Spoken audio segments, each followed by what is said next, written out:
Hello guys, welcome back to another video. आज हम पढ़ेंगे जीएसटी रजिस्ट्रेशन से जुड़ा एक नोटिफिकेशन आया है, वो क्या है। गाइस, अब हम पढ़ते हैं कि जीएसटी रजिस्ट्रेशन से जुड़े नोटिफिकेशन के बारे में, जो कि 14 जून को आया है। अब देखते हैं उसमें क्या है। देखिए, अब ये इंस्ट्रक्शन नंबर 3/2023 आया है जीएसटी में, कि 14 जून को आया था। तो अब हम इसमें पढ़ते हैं हम क्या क्या है।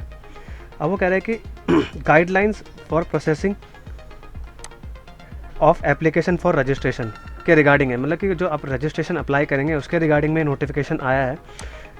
और किस किस को टारगेट किया है। All the principal chief commissioner और प्रिंसिपल कमिश्नर और कमिश्नर ऑफ सेंट्रल टैक्स, तो इन सबको दिया है।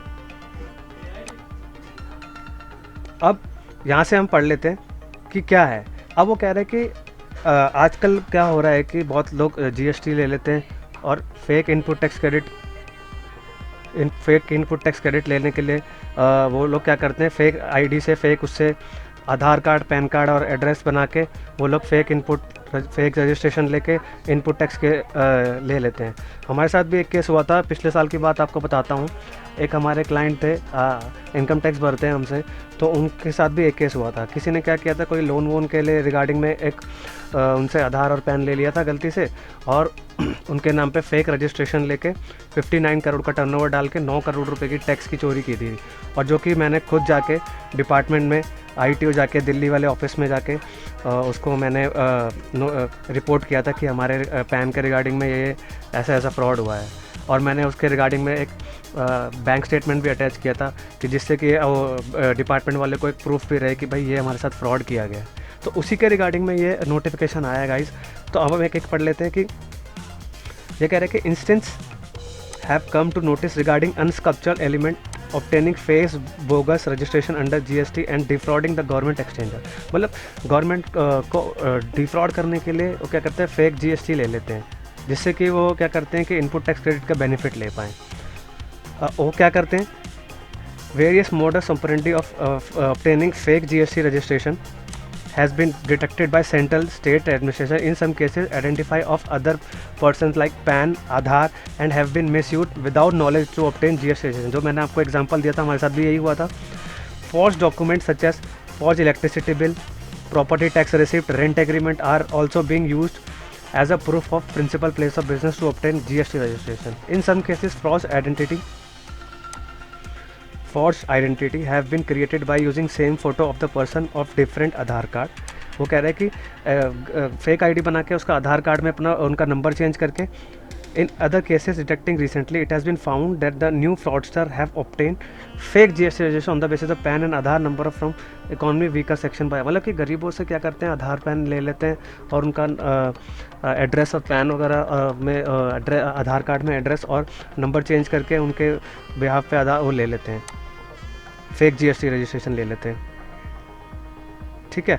अब वो कह रहे हैं कि अब यही सिचुएशन को एड्रेस करने के लिए, फेक रजिस्ट्रेशन की सिचुएशन को एड्रेस करने के लिए एक इंस्ट्रक्शन नंबर 1/2023 निकाला था, जो मैंने आपको पहले पढ़ाया। अगर आप वो देखना चाहते हैं तो पहले वो नोटिफिकेशन देख लीजिएगा, कि जिसमें जीएसटी वालों ने ड्राइव निकाली थी 15 मई से लेकर 16 जून तक, 16 मई से लेकर 15 जून तक, 15 जुलाई तक।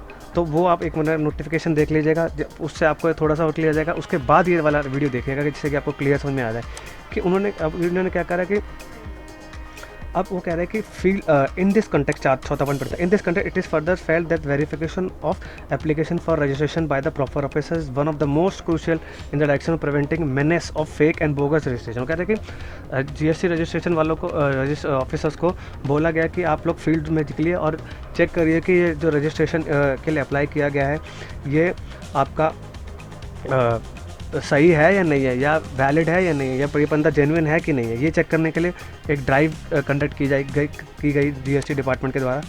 अब वो कह रहा है कि इमीडिएटली, अब वो कह रहा है कि 5.1 में बोला गया कि आप जैसे ही जीएसटी रजिस्ट्रेशन REG1 में आप अप्लाई करेंगे, उसके बाद आधार डॉक्यूमेंट अपलोडेड करने के बाद पूरा जीएसटी अपलोडेड एप्लीकेशन सारा कुछ डालने के बाद, बैंक अकाउंट वाला स्क्रूटनाइज करने के बाद, डिपार्टमेंट वाले आधार वेरिफिकेशन करने के बाद ही वो लोग क्या करेंगे, आपको पूरा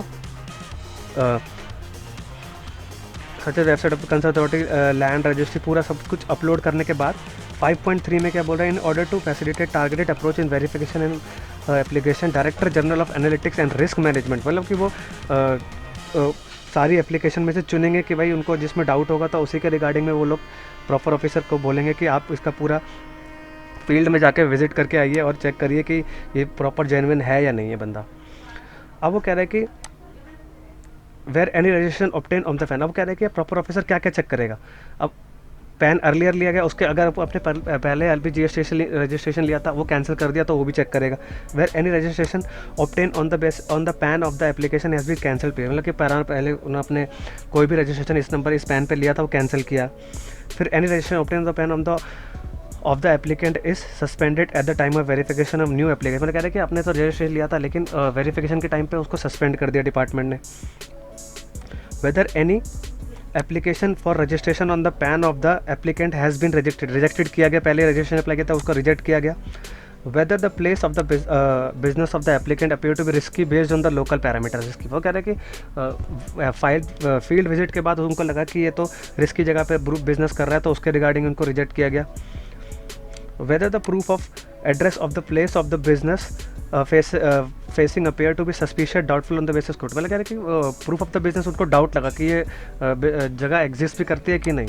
तो अब वो कह रहे हैं कि ये सारे डॉक्यूमेंट, अब वो कह रहे हैं कि वेदर द 5.1 करते हैं, whether the application is found to be deficient either in terms of any information और एनी रिक्वेस्टेड, तो कह रहे हैं कि कुछ भी अब GST REG में 1 में आप लोग सारी डिटेल्स वगैरह भर देते हैं और GST REG में आप लोग रजिस्ट्रेशन के लिए अप्लाई कर देते हैं, तो 7 दिन के अंदर अंदर ऑफिसर को पूरा स्क्रूटिनाइज करके आपको रिप्लाई करना होता है, तो वो GST REG 3 में करता है रिप्लाई।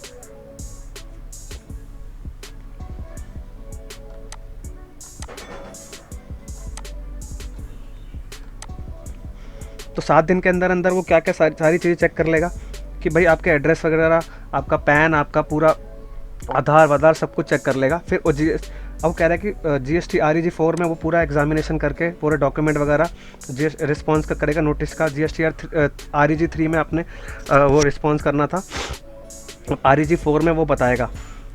अगर वो सेटिस्फैक्ट्री नहीं हुआ तो वो आपको टाइम देगा कि इस दिन में आप आप इतने दिन में आपको रिस्पॉन्स करना है क्वेरी का। फिर GST REG 5 में आपको वो रजिस्ट्रेशन दे देगा। अब वो कह रहा है कि proper officer must ensure that the set notice in form GST REG 3 when ever required issued electronic with in 7 days. वो कह रहा है कि 7 दिन के अंदर अंदर वो रिप्लाई आना चाहिए और 30 दिन के अंदर अंदर आधार ऑथेंटिकेशन हो जाना चाहिए। जैसे ही आधार ऑथेंटिकेशन हो जाएगा तो फिर प्रोसेस चालू होगा कि भाई आपका फील्ड वेरिफिकेशन चालू होगा कि आपको सारी चीज़ें चेक करी जाएगी, पैन, आधार, आपका प्लेस ऑफ बिजनेस और क्या बिजनेस करना चाहते हैं। फिजिकल वेरिफिकेशन GST REG 30 में किया जाएगा, REG 30 में, ये देखिए REG 30 में किया जाएगा।